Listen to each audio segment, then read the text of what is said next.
Tell it like it is. This is the Kentucky Texas A&M official postgame show.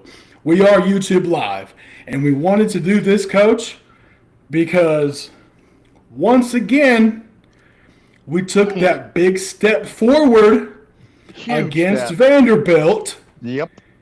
And then we watched the game tonight, played some buckyball, and buckyball, ladies and gentlemen, got the ever-living best of us. Yes. And we were skeptical going into it. And I said, hey, man, I haven't seen them apply pressure like what we had been talking about. But you know what that is, Coach? And real quick, and then we are joined in here with Coach Kyle, as usual, Kentucky, Texas A&M postgame show. You know what buckyball is, Coach? AAU basketball. It is, I'm going to prey on the weak. Yep. I am going to prey on the teams that cannot handle pressure, that do not know how to pass out of traps. And, hey, I want to make your secondary ball handler and or big execute and create plays for the rest of the team. Mm-hmm. Right? I mean, is that not what we saw? That's exactly what we saw. And I think they almost had the mentality, we're going to give Oweh his and we're going to shut down everybody else. And they took Chandler out of the game. And before I say that, Mark Pope took Chandler out of the game. Mark Pope subbed in such a way that was terrible. It was not. Yeah. This substitution pattern is what cost him that game tonight. So if he's not, willing to do what he needs to do to get this team, that's on him and the coaching staff. They weren't prepared. They weren't ready for a press. We made Griffin look like an all-SEC first-team player. We weren't getting out and guarding on the perimeter. I mean, even Jimmy Dykes was calling out plays. Jimmy Dykes was said if he goes through the corner, he's coming back for a screen. And he flare screen, zoom action. Zoom action, boom, hey, three. It was insane. Jimmy Dykes had a freaking field day with his zoom action, flare screen. He was just he was an offensive heaven calling out those screens and actions by Texas A&M because Kentucky didn't see it coming. No. You know what? Okay, so I'm gonna give a go ahead. How can an announcer who studies the game a little bit be able to call out things that he saw while getting prepared for his show? How does he know and we don't? Or is it just lazy? Again. I mean, because how do you know and we don't? I don't understand. Okay, let me, real quick, I'm going to give my 1 minute to 90-second rant of what I thought was the make or break segment of this game. Okay. You do. So guys, we come out looking a little bit flat, honestly, but we found our stride. We stuck with our rotation. We saw the pressure. We threw out of it. Malachi made a couple plays out of it. We found Chandler pulled up in transition, knocked it down. It was all looking great, and smiles were across our faces like, okay, man, we got this in the bag, right? Right? And then, Coach, what happened? What happened at between the 8 and 9 minute mark, where for whatever reason, and again, we have questioned this strategy all year. Yeah. Why are we taking out 90% of our offense? Not only offensive scoring, but our play creating simultaneously. At the exact same time. I looked up on the court. Our top point guard. Hold on. And our top shooter are all out of the game at the same time. I looked up on the court during that run, towards the end of the run, and I see Otega Owe on the bench, Yep. Denzel Aberdeen on the bench, Yep. and Malachi Moreno on the bench. Yep. Are three that we have to have in the game, that we have to have playing. I mean, that's when the run started. That's when they went on that. That's exactly when it started. First, what was it, a 12-0 run? They got it down and tied the game. It was 14-0. Yeah, while those cats were in the game. But I mean, it was 14-0. It was 30-18 at the 8:05 mark. Right. We sub, we do the stupid rotation that Pope just feels like he has to do. And we leave in a lineup, so we know who was out, you guys. We leave in a lineup of Chandler at point, which is already putting him on an island. Jasper at the 2, which he just now experimented with Jasper at the 2 for the first time in the last game against Vanderbilt. Right. Trent Noah at the 3, Right. Yelovich at 4, and BG at the 5. That was the lineup, yes, ladies and gentlemen, that we thought we were going to maintain our lead with a straight face, with a dead serious strategy on our sideline. That was our lineup. Yes, it was. And let me ask you this. Why did it take so long to get rid of that lineup? We're up 30-18. He makes this huge substitution, or a big substitution. They go on a run, and he's still got that same group in. They go on a 6-0, 7-0 run.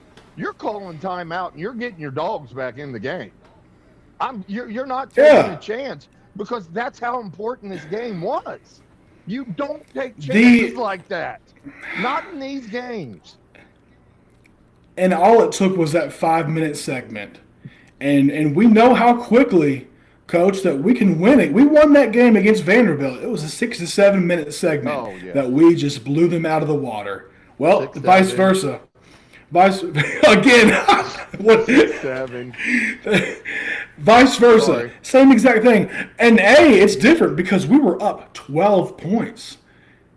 Right? So it was like, okay, well, Pope just felt comfortable, and the subbing had to begin. And no, I agree that he should have been yanking guys within the first and second turnover, within the first and second brick shot. Let me touch on one thing, and I personally have been advocating for Andrei Yelovich to play some more minutes, and Coach, tonight wasn't the night to give him some more minutes. It could have been, but the pace was too fast. Yeah. You could just tell his brain was moving 1,000,000 miles an hour. He shot the shots that he was open, but he wasn't ready to shoot. I agree. And it just and defensively he got exposed. He got torched. He did. By a absolutely exposed. The smaller guys that were shooters, they just went by him, or they came out and he couldn't get out to them to get a hand in their face, and they were just knocking down threes.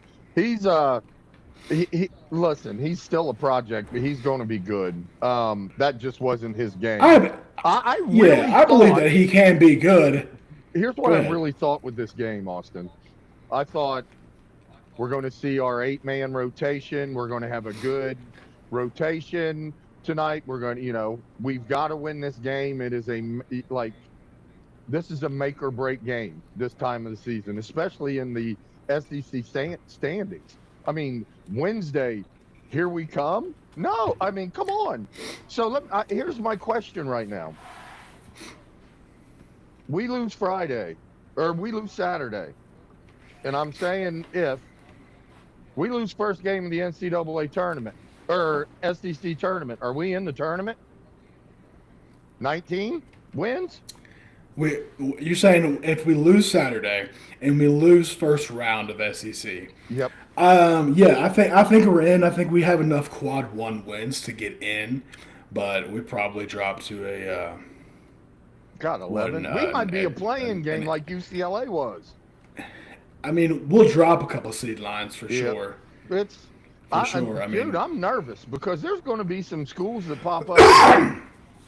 How it happens? These mid majors take seeds away from other schools or bids away from other schools, and if you're at the bottom, and dude, I'm scared.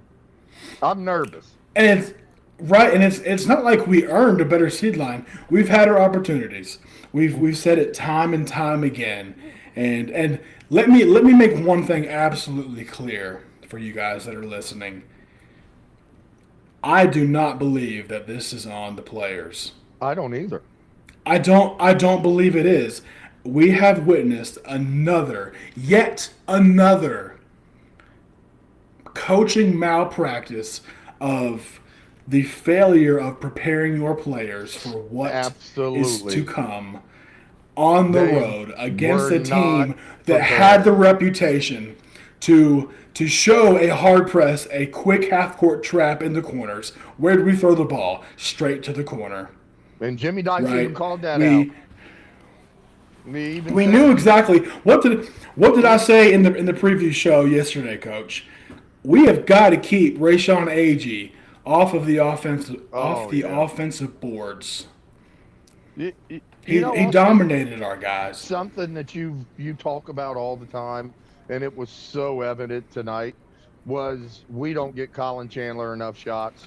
Mark Pope's offense does not get shooters enough shots. They're just not, unless he's 35 feet away, he's not getting an open shot. And we're not doing anything for him. What are we doing for him to get him shots? He's our best shooter. We're not doing anything to get him shots. You know? It's quite evident that the Pope offense does rely on the play creation of the point guard initially, but also the big to make those passes. And listen, you guys, Malachi had a tough night tonight, but he was put in a tough position. Number one, he threw two beautiful lobs to Yelovich that all Yelovich had to do was just jump up, catch it, put it in, and throw it down into the rim. Missed both of them. Listen, Malachi did what he could. I truly think Texas A&M, their style of play, their goal is to make, hey, we're going to take away your number one play creator and make everybody else try to create and see what happens. And nobody else can. Our strategy is that's going to create lots of turnovers, which on the other end helps us. We're going to bust you in points off of turnovers. Yeah. That stat alone might be the winning factor of the game. Let's pull that up real quick. Points off turnovers, you guys. Let me pull it up real quick because I just got to know. 18-10. Okay, so I think that we closed that gap a little bit towards the end of the game. Yep. But at one point, I know that it was like 16-4. Yeah, it was bad. I mean, it was abysmal, which was evident of the run that they made. What, 27-3 going into halftime? 27-3 going into halftime. 27-3. The 27-3 run is pretty much on your coach. 27-3 run. That's on you. You got to find something to get that run stopped. I mean, Texas A&M wasn't an elite offensive team that we couldn't have done something to get the run stop and start scoring. I mean, we had our opportunities. We had so many shots within the lane. But here's what I saw in the second half, Austin, that really I saw Colin Chandler catch the ball and pump fake instead of go straight up and shoot. That's what I saw. And that's when he's given them that half second to get to him, and now he's not open. Instead of just catching and shooting. And thank you, God, for watching for Noah finally just catching and shooting. And when he did, he hit it, which was amazing. And then what happens? Noah hits a couple threes, gets 3 free throws, and our coach takes him out. Our coach took him out. I think our coach broke his ankle.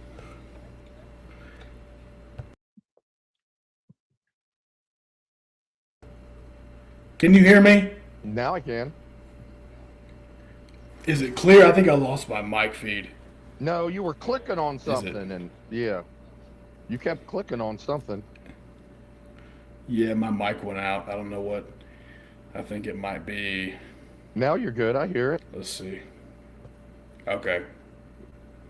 Hopefully I'm clear, you guys. I apologize. You're clear. Yeah, I mean, dude, I feel like we have the same conversation after every loss, kind of over and over again, and it's just like it all starts with, "Gosh, I thought this was over." Right? I thought the unpreparedness, was partially, at least mostly over. It's a continuing trend. It just is. And again, we've alluded to this in the past that the Mark Pope style is, hey, we're gonna go beat somebody and it's gonna look very impressive, and then we'll turn around 4 or 5 days later and get our butts whipped in a way that just looks like we forgot how to catch and shoot a basketball and dribble and pass it all at the same time. Austin, we had all the momentum going. All the momentum going in our favor. We had hit some threes, we were up, and then all of a sudden he makes that substitution. And he doesn't get them out fast enough. And when he doesn't get them out fast enough, now you've got a 27-3 run at the end of the half, and we're pretty much done. Games, going into the second half, they're going in on a good run with great momentum, and we're going in with our tails between our legs saying, oh shit, it happened again. I mean, how are you not prepared for a 1-3-1 press? Or a 1-2-2, or a how are you not? Again, like this is kind of what, and this might be my overall conclusion of this Kentucky team, of the downfalls and just overall, review of what our woes were.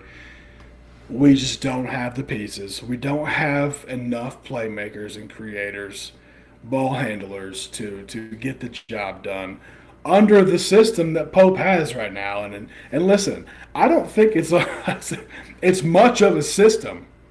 With all that being said, like the system it's flawed for sure, and it looked decently well last year with the pieces that we had. And there were a couple times like where we would feed it into the big, like on the elbow, like when Mo would get it right there, and they would just leave him wide the hell open. Well, who was that last year? That was Andrew Carr, right? And Carr could either knock that down or take a quick dribble and score at a high clip, or he could hand off, pop back, and knock down a three.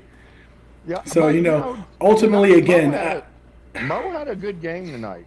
Mo was banging. He played his tail off. He was banging. He's the one that got us back to within 7 at the end of the game. Yeah. I mean, he was rebounding, missed a free throw, got his own rebound, and then got 2 more free throws. He was busting his balls. We just, besides him and Owe, we didn't get much out of anybody. I mean, we really didn't. No, we didn't. And Coach, it's because we were scrambling after that sequence of just getting whipped 27-3. It's because we were scrambling from then on out. And then we just started playing desperation towards the last 3 to 4 minutes. Lucked in a couple shots. They made a couple stupid mistakes, missed some shots. We were able to close the gap enough. But so, Austin, with 47 seconds left, we were down 8. And we threw up 2 crazy-looking threes instead of setting a set and running a play to have 2 shooters come off screens to get an open look. We threw the ball at the rim twice. Colin once, and then Noah once. And, I mean, just threw it at the rim. And we can't. You've got to be better in that. I agree. This is Kentucky, and we're not better than that anymore. We're not the upper echelon program right now. We're not. We're missing out on 5 stars. Missed out on another one. Choosing BYU. Are you kidding me? Mark Pope leaves, and every kid in America is going to BYU. I mean, I mean, come on, Kentucky. This is not what we expect or want from our coach. Or we, it's not okay. It's not okay, guys. Our players aren't prepared. He's not putting players in the position to be successful. So all you idiots out there that say, "Oh, I love Mark Pope," how can you be mad at Mark Pope? Understand the game, really understand the game, and watch what he's doing and putting these players in bad situations and positions. He's not putting them in the best position to succeed, and it's costing this team games. Guys, I don't care how much you like Mark Pope as a human being. You have to look at him as a coach. You have to. Yeah, I mean, at the end of the day, his job is to win games. His job is to have a staff that can scout the team that we are getting ready to play, put that into practice, run the simulations, have confidence that we do have a game plan to execute and overcome the obstacles that are getting ready to be thrown at us at a very fast pace. No, we're not. At a very fast pace. And listen, I think at the end of the day, it will come down to who are we just matched up with in the SEC tournament and the NCAA tournament. If we play a team that plays a similar style, like Texas A&M or like, Alabama did, like the style Alabama played against us earlier in conference play, like the fast pace. The teams that speed us up, we have trouble with. And agreed. Because once they speed us up on the court, you can see our players' brains start speeding up, and then that's when the turnovers and everything else happens. And tonight they did a good job of getting our guys sped up, and then they could never recoup and get back into the game after that. And it's just sad. Like for 5 years now, Kentucky's again not irrelevant unless we go on one heck of a run in the tournament, and that's killing me. It's killing me. Not 5 years. Yeah. I mean, we got to the Sweet 16 last year, but did we really think we had a chance? I mean, we hoped we did, but 5 we years hoped we did. Without being a top 5 program in the country. I mean, it's just sad right now where we are. I think even more so now than ever, it just has so much to do with the pieces that fit into his style of play.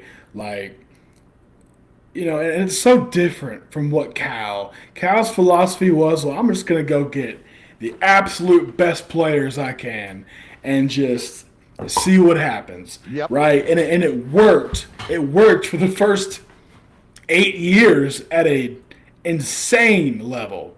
Like, we're talking like insane level. But then, the college landscape changed dramatically. The style of play changed dramatically. Recruiting changed dramatically. And then what happened? Well, Cal started to inch his way backwards a little bit towards, okay, well, you got to recruit towards the style of play that's winning right now in today's college basketball world. And, man, it just wasn't happening. So we had to make a change, right? And that's, again, we've said this a million times, that's what we thought we were getting was, and you said this, an offensive genius who can get anybody open, who screens and rescreens and sets a record for the amount of screens per game. Like, all I see is handoffs. Yeah, a lot of back doors and handoffs, and after handoff. Back doors and that are reliant on the big to make to thread the needle. Not only to thread the needle, but to make the right decisions. And then, typically, I'm not saying this isn't the case, but I mean, typically, you want your better players the one making decisions. Not that Malachi isn't, but BG is not a guy up there that that should be handling the ball. He's not bad. I don't know what to say right now because I'm so flustered with what this team I know. Stacy says, "Is it fair to say that Mark Pope isn't doing what the UK fans want?" Stacy, yeah. Well, I mean, 100%, absolutely. It's fair for us to say that he isn't doing what we want. What do we want? We want wins. Number one, first and foremost, we want to win.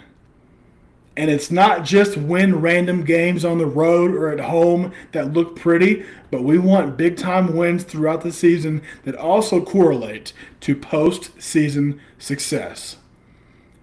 And on top of that, we want to be able to bring recruits in at a clip that no other program in the country can live up to, like we always have. And it's all just going in the wrong direction simultaneously. And we have seen a couple blips of, gosh, that team looked good. Gosh, we shot well. Man, that was a good game against Vanderbilt. We look like we know what we're doing until we don't. Until we play a team that out-schemes us, that plays fast enough, that just gets our guys in their heads and going a million miles a minute and throws them out of their shell, and then we're all just scrambling again. So here's Stacy first. Thank you for the question.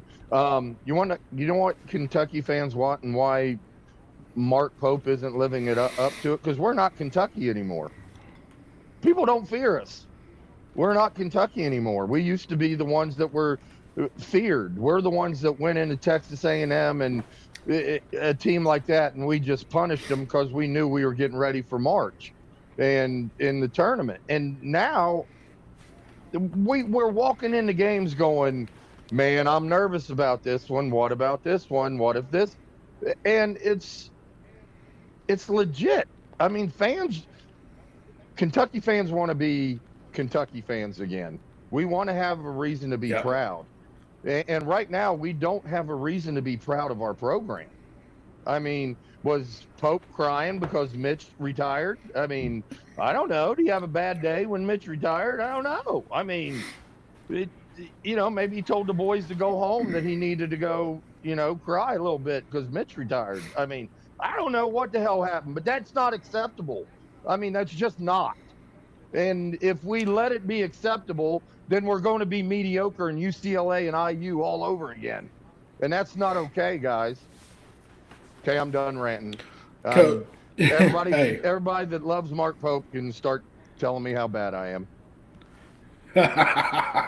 Bring it on. Bring it on. Hey, Coach, did I not touch in the preview show that, well, Texas A&M's going to throw up some crap, but they got three core shooters, Dominguez, Isaacs, and Griffin. Yep. Those are their only three shooters. And by God, buddy, we left them.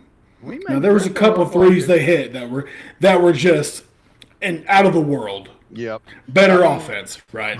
But there was just so many times where they were just wide the hell open. Yeah, Griffin shot the ball really well for them tonight.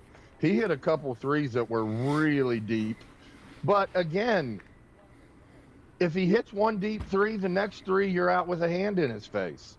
And Jimmy Dykes kept saying, if they're catching the ball and hitting a three without dribbling, that's on the defender because all you got to do is get up on them. If they hit a three with a dribble or a crossover, then it's on the player because they got the separation. But if they're hitting a three right in your face and they haven't used a dribble, then by God, that's on you. You're being lazy and not getting up on a shooter. That's not rocket science. Either that or it's evident that once again we did not practice those simulations. Excuse me. You know how I know that we didn't practice those simulations? There was a high pick and roll on the right wing. It wasn't AG, it was their other big. But he said a high right side ball screen, tight roll to the basket. Mo Diabate was on the far wing, which would have been his job to cover that roll until the hedge man gets back. Right. Well, first off, BG hedged. It was a half-assed hedge at that, Yeah. which is why the pass to the roll man was easy as all get out. And then Mo ditches his cover before BG recovers, thinking that he needs to get out to his guy. Well, they throw it to the roller. Foul. 2 points. Yep. It's about scouting. It's about coaching. It's about putting your players in a position to be successful. And right now, he's not doing it. I mean, listen, everybody got high on the Vanderbilt win. I did. You did. We all got high off that win. Folks, we are what we are. We're a mediocre basketball team. And I just don't get why we're so easy. Some of the people are so easy on him. Again, I'm going to ask you guys if you're listening because we're YouTube Live. If Mark Pope did not play and win a championship at the University of Kentucky, would he be our coach? Would he be our coach? You answer that. Yeah. If he, you know my did not answer, play- Stacy. Help me understand. Okay, are you guys looking at your comments? If so, great. If not, it will boost your views to do more podcasts. Help me understand that, Stacey. Am I reading it wrong, or help me If you say understand we're not your reading comment? our views, are we not? Are we getting? Reading our comments. Are we getting I comments? read as many comments as I Yes. can. I don't know if so she's do I don't know if she's talking about comments on our social media posts or comments within the chat, which we've Yeah. only gotten a few within this one, Well, Stacy. and- So help me understand your comment. No, I mean, yeah, I love Stacy, so I don't know what she's really talking about, but I kind of have a. But let's just, we got to get to the point. So here comes Saturday. That we've got to put, and now there's nothing you can do but put this game behind you and say, we've got to go into Saturday and get the W no matter what. It's senior night or senior day, senior night. We're going into play the top dog in the conference right now. We need a win, and then we need to have 2 good wins in the SEC tournament. I mean, this team right now has no identity. What is their identity? You know, Are we a 3-guard offense? Are we a big offense? I'm gonna What are I'm we? gonna answer that by I'm gonna answer that question, Coach, by just restating the question. Right? This is the all-time. I don't know how to answer it, so I'm gonna restate the question and make it look like I tried. Middle school type answer. The team doesn't have an identity. It doesn't. It truly, they really don't. And again, it's not their fault. It's not their No. fault that they don't have the identity. I do see that they are trying their absolute hardest to yeah, make it I'm- work. I'm not And saying that this is all and the listen, players that real have- quick. There were times this year, you guys, where we didn't see that, and the effort wasn't there, and the frustrations within the players, and the bickering and the negative body language was a part of this team. Which, let me be clear, I don't believe that is an issue right now. I This don't is an even know. issue of we don't truly have the pieces nor the depth to beat good teams Right. that strategize in a manner that is maybe a little bit unorthodox Yeah. to the common basketball game. Yeah. But at the same time, we don't have the depth to sub in and out and replace those guys that just need a few minutes maybe Here's what, to Austin, get a let me little stop breather in. Austin, it's not that we don't have the depth. We don't have good depth. We've got guys that could go in and fill in. We don't have good That's depth. what I mean. Yeah, we That's don't what I have. mean. Yeah. We have no good depth. I mean, Noah gave us a little bit, and Mo gave us some tonight. But as far as, I mean, you just can't go into a game saying, okay, if our starters are struggling, we know the guys coming in can pick them up. We don't see that a lot with this team. It's either Chandler, Oweh, Denzel, Malachi here and there, or Mo. But other than that, what are we? I mean, what are we? Okay. So, what did I say? I said we needed 50 to 60 points from Denzel, Chandler, Aberdeen to solidify a win against, especially a team that pressures so much. And, like you said, specifically, Colin Chandler was not put in any situation to get some healthy looks off tonight. No, I mean, he wasn't. He just wasn't. After having a career game, coach, career game, filling it up. Austin, here's what I want to do. I want to hear from people out there, because we can sit here and talk all night and give you our opinions, but at the end of the day, it's what our people think that listen to us. And if you guys think we're wrong, let me know. I mean, I can just tell you this as a former coach. It didn't take me long to go scout a team to see what their tendencies were. And in AAU was a lot of like buckyball. And I can tell you this, if a team ran a 1-3-1 or whatever press they ran, they were going to get their ass smacked, because we were always prepared for it. Always. Every single time we walked out on the floor, there's not much that surprised us, because we had those guys ready. And I'm watching these games and I'm going, okay, yeah, we got a three-headed monster now. That three-headed monster tonight was one-headed, and it was Ortega. I mean, Dougie says, question who are coaches on the bigs. Are you asking who coaches our bigs? Yes, that's what he's asking. Yep. Maybe. I don't know.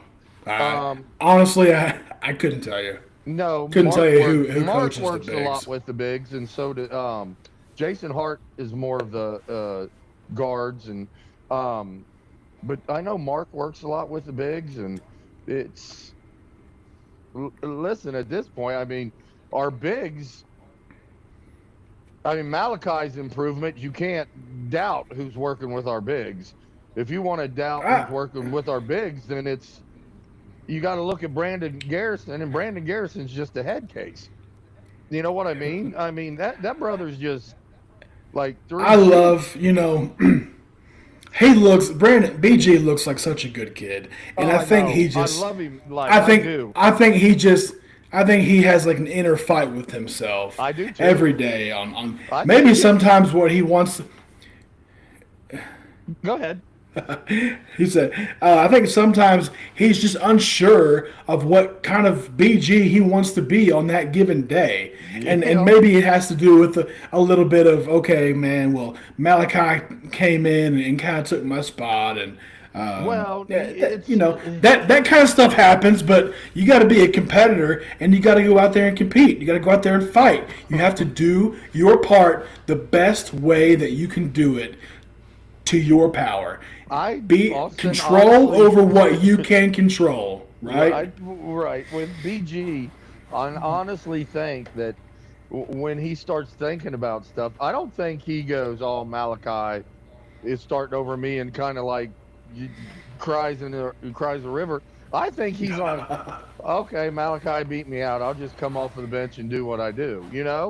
I think he's one of those guys that don't have a care in the world, and it's what it looks like. Yeah, I mean, I don't know. It's what it looks like, and fans out there, is that the kind of player? Again, I love BG. I want the best for him. I want nothing but success for the kid. But is that the kind of player that we want to recruit to Kentucky? is that the kind of because I was talking to the guy who works for me in my office this afternoon, and you know we thought and the whole JQ situation came up, and we thought we were getting like a Julius Randle, down low bruiser, gets every rebound, scores garbage points, and is just a hard nosed athlete who just gets the job. We thought we were getting that kind of player, right? And it obviously didn't happen, which it remains to be seen if we ever see him again. Go ahead, Coach. I mean, BG coming out of high school was a McDonald's All-American. He has, that brother was born. God gave him the ability to be athletic, long, and 6'10". But in today's game, Coach, he's not taking in today's game. He has. The game has changed so much. But it has. The game has changed so much. But especially athletic guy that can, if he's getting the gym and shoot 1,000 shots a day, that's the type of guy you want. You want a 6'10" athletic guy that can shoot. You just do. Some guys, man, you just can't. You can't teach them to shoot at a 40 to 42%. But you can teach them to shoot to where they're going to hit, 1 or 2 a game. Come on. The kid's got all the athletic ability in the world. He just got to. Yeah, he has the athletic ability. All of it. Yeah. Right now this team's just in flux, and I don't see them getting out of the flux. I don't see light at the end of the tunnel, if that makes sense. I'm kind of over this A&M game, and I've said my stuff on Pope, and it's time for us to get better. And if Mark Pope's not Thank you, Stacy. There is no way Mark Pope's the answer for this program. But let me say this, because I'm not seeing success in anything. I'm not seeing success in recruiting. I'm not seeing success on the floor. I'm not seeing success in a lot of areas that to be a great program, you have to be successful. We're not getting the recruits. Yeah, Jasper Johnson, honestly, could redshirt and be okay to get stronger and bigger. But I think Jasper's going to be a baller. Jasper just needs to get bigger and stronger, and that's not his fault. But right now, this team, no identity, no personality. Like last year's team had that personality. That this year's team's just kind of like. Stacy asks, "How do you rectify it?" It's somewhat embarrassing. It is embarrassing. Very embarrassing. I think that's why we're so beyond. It's beyond embarrassing, and you know what will ultimately be the embarrassment of this year is we get beat out the first round of the SEC, and we get beat out the first round of the tournament, and we're back to square one from where we were at when we let go of Coach Cal. Well, think about this. Square one's going to change a lot when a new AD comes in there. I'm telling you. I meant more so like where our mindset whenever we let go of Cal, right? We weren't winning in the SEC tournament. We weren't winning any NCAA tournament games. So ultimately, how do you rectify it, Stacy? You find a new coach. And listen, let me be clear. Wow. I didn't say that, but okay. What? You just said I'm saying that. The only way to rectify the situation is to find a new coach. What about we need it? Listen, I don't know. I've said it. I don't think Pope is the guy. Do I want him to succeed? Yes. Yeah, but coach, ultimately, like, there has to be a common denominator, right? Like, I agree. At the end of the day, like, show me a light, a shred of success, make a run, and then I will give you the benefit of the doubt. But if we lose the SEC tournament first round, if we don't win a game in the NCAA tournament, and we turn around and don't bring in anybody to replace Ortega's points, anybody to replace. I don't know if J Lo will stay. I mean, let's see what happens, but they will not fire Mark Pope this year, without a doubt. That's not even going to be on the table. But, and this is a big but, if all that stuff happens next year and this same conversation is happening, then I do believe he will be on the hot seat. Here's what I'm going to say, Austin. If we don't get some stud recruits, if we don't see a change in the mentality of our players, we're never the most physical team. We'll have games here or there, and we'll have games here or there where we're real physical, but we're never physical. We're not physical every single game. I'd take that in a minute. You get me Billy Donovan, you can keep Nate Oates, but I'll take Billy Donovan tomorrow in a heartbeat. I've changed my mind on Nate Oates. I don't want Nate Oates. I would take Billy Donovan. Listen, I might do some unforgivable things to get Billy Donovan in here and listen. I used to say Bruce Pearl. No, Pearl, I was in your corner till you said that stupid shit about Miami of Ohio. Sorry. What do you say? Oh, that's right. That's right. You know, okay. Let's let Auburn get in there and have it a Miami of Ohio Auburn game, first round in the 11 versus 11, and I would love to see Miami of Ohio just knock the shit out of Auburn. You know what I'm saying? Like, come on. But no, I'm a Billy Donovan guy. Hey, there's a hell of a coach at Iowa State. There's a hell of a. If you could, that guy at Iowa State does a hell of a job. I mean, he brings. I would take Todd Golden. I'd take Todd Golden, man. I know you don't like him, but no, I do. I like him. Coach, but here's my thing. He ain't gonna leave Florida. They're gonna pay him.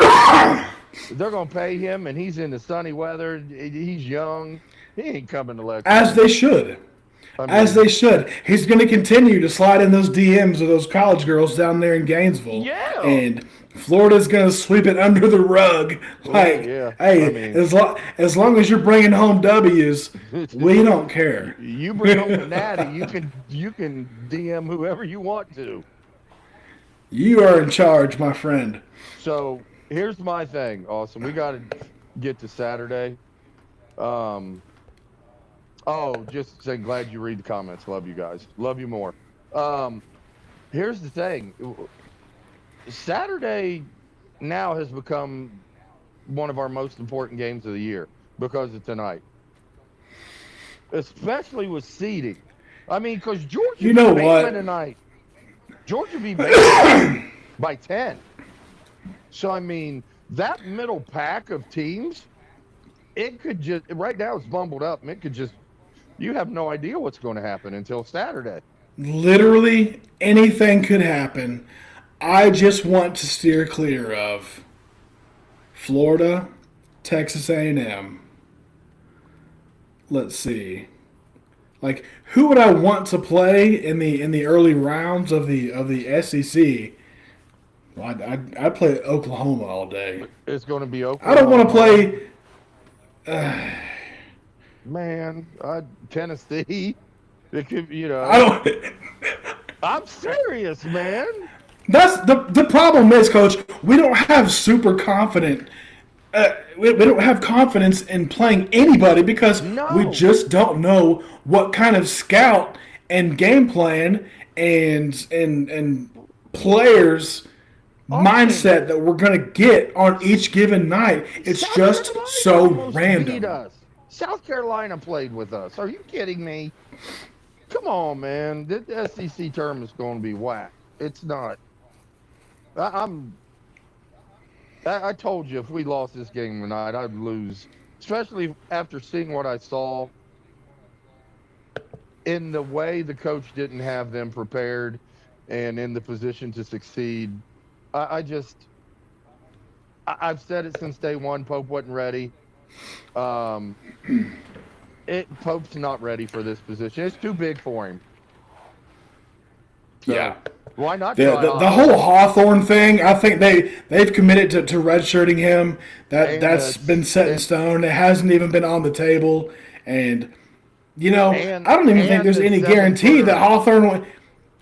Coach, let me ask you this: if you have a red shirt, Yeah, are they still able to transfer free will at the end of the season? absolutely. It wouldn't shock me if he said, "Deuces, Yeah, thanks for putting 20 pounds deuces, on y'all. me. I'm Hey, out. Yeah, thanks for the red shirt and the free season yeah, and you the got it. Kentucky gear." But And you got a great chef.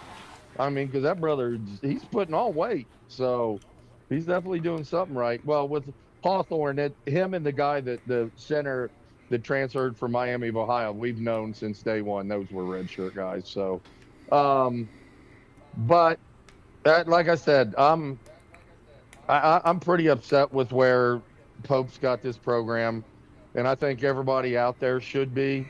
And if you're not, then you're just somebody that says, "Oh, I love Pope. He's cute. He's whatever.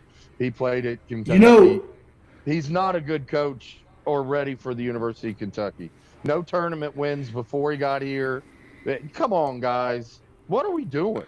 listen, I agree, Coach. I agree. You know What what are we comment I doing? saw this evening as I was driving home, and I'm still like, and I've been putting up a bunch of posts, and you guys see, I'm trying to keep our social media active and just stir up the pot. And I saw someone comment on, I think it was a statement that you had made when you asked the question if Pope wasn't a national champion at UK, Yeah, would he be the would he head be the coach? coach? He made this guy made the comment and said, "Well, we beat Tennessee a couple times in Arkansas, and that's good for me." Well, then What? you're an idiot. You're an idiot. Bro, you're drunk. You're on Yeah, something crawl because back, crawl that back into your that still. makes no sense. Yeah, crawl back into your still, and come back out when we God play bless Tennessee America. again. Jeezel. But yeah, so I mean, I'm done with tonight. It's frustrating. We can only beat this bear so long. It's just Yeah, I know. I what what know. what I what know. what what. We're in this situation and we're sitting here going, this we've never been in this. This is not Kentucky basketball, and we're sitting here babbling like, what can we do? The Well, only thing you can the do last is time, make changes from the top down, and the right? top's gone because he retired, and the next change has got to be Pope. The Exactly. last time, yep. Yep, shout I, out Dougie Hudson. The last time we were in this situation, Coach, well, was Gillespie, and he was booted at the end of his second year. has Pope done And anything any different? their records aren't that far off. They're really not. So I'm the just expectation back then was set, and the overall so like does Coach I Pope get a th- pass because he played at Kentucky? yes, Thank I'm you. telling you. Thank There you. will be no talks of him being potentially fired at the end of this year, no No. matter what happens, in my opinion. Unless something crazy. But no, I don't think there's going to be anybody saying, like, oh, like, Pope might be gone. I truly don't. No, It guys, would it's shock just me. we have to be BBN and be strong in what BBN and Kentucky is actually about. Because right now we're not being privy to what the University of Kentucky basketball is about. And you know what scares Privity. me? Privy. And the young kids Yeah. in today's that are growing up, let's say you were 6 and you were a huge Kentucky. Now you're 12 and you're going, my God, I've seen them win 2 games. I haven't seen an SEC Yeah. championship. It's You know what's crazy? it's just Like, not younger Kentucky. kids now, they don't even know who John Wall and DeMarcus Cousins are. Here's a shout out to somebody that thinks he's this huge Kentucky fan. He's 16-year-old kid, goes to Ryle High School. His name is Lando. I sent a text to Lando and said, hey, man, we just had Aaron Harrison on the podcast. You know what his text was? I have no He idea. did not say who was Aaron Harrison. Harrison. And when he said that, I said, you're not a Kentucky fan. Don't talk to me anymore. If you don't know who Aaron Harrison is, you have no right to complain about anything. He's a legend. He's one of You know, it. Come on, it man. doesn't feel like it was that long ago, but that was 12 years ago. I know. He was 4, but he should still. If you're a Kentucky basketball fan, you know our history.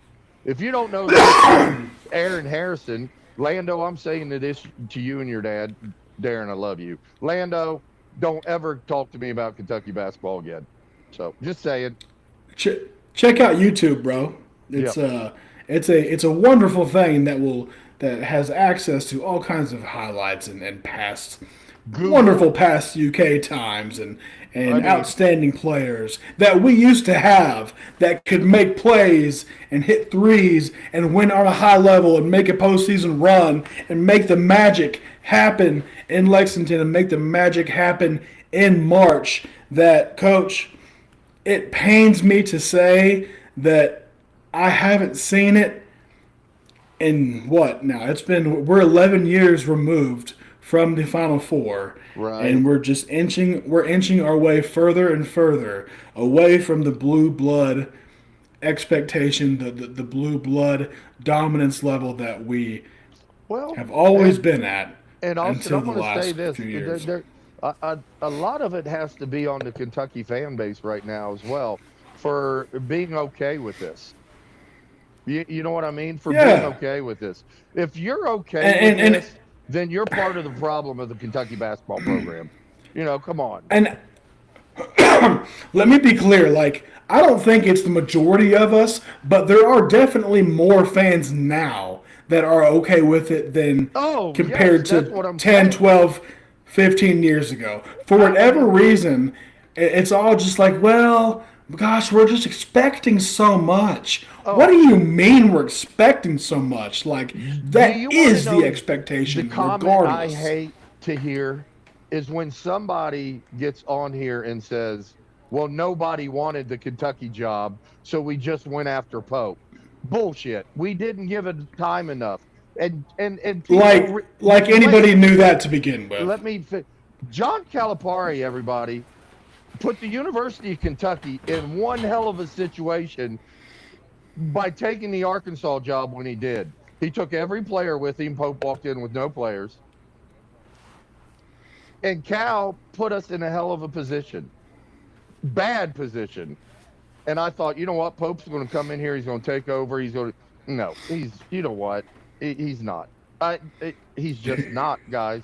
He's not going to do it. And I'm tired of yelling about it. And I've been ranting for an hour. And I feel like I'm in the same place you guys I was. Twilight Zone. Yeah, fuck.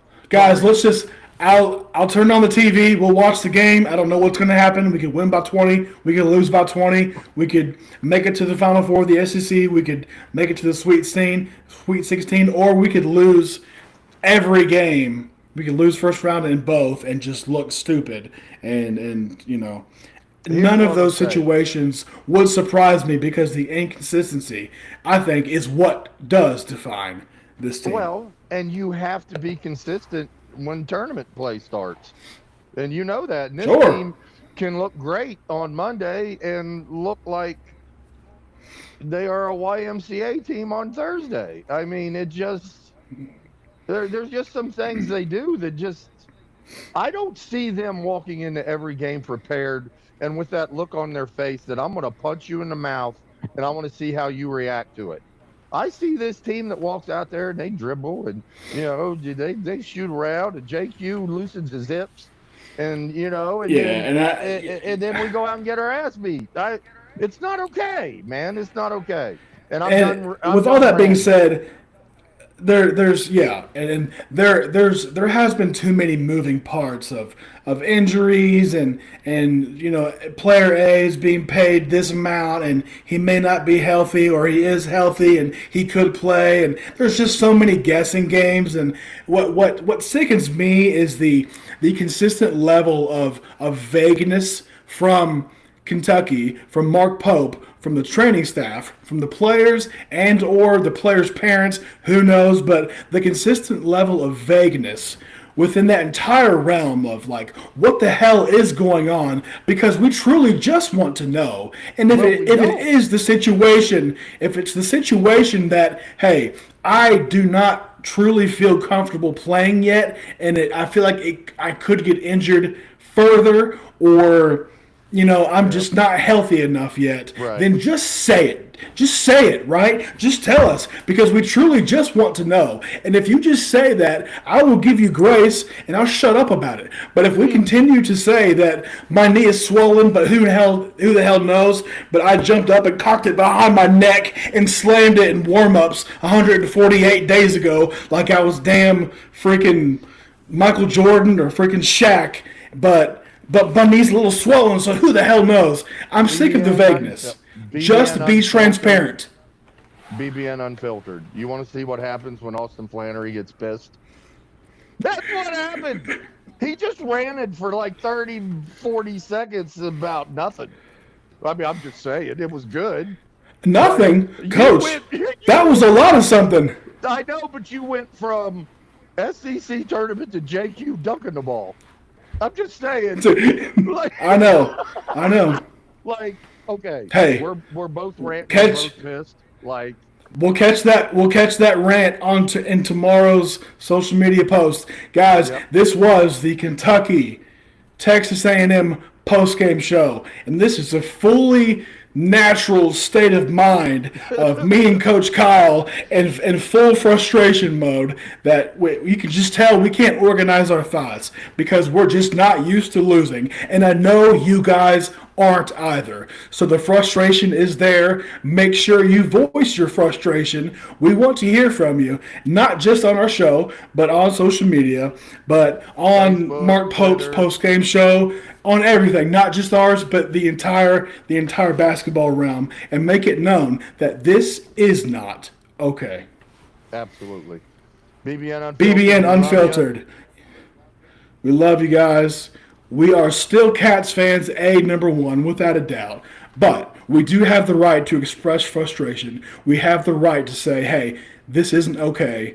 We have the right to say it needs to be fixed now. We love you. Go Cats. We'll see what happens. Win, lose, who knows? Peace out. It remains to be seen. We'll see you later.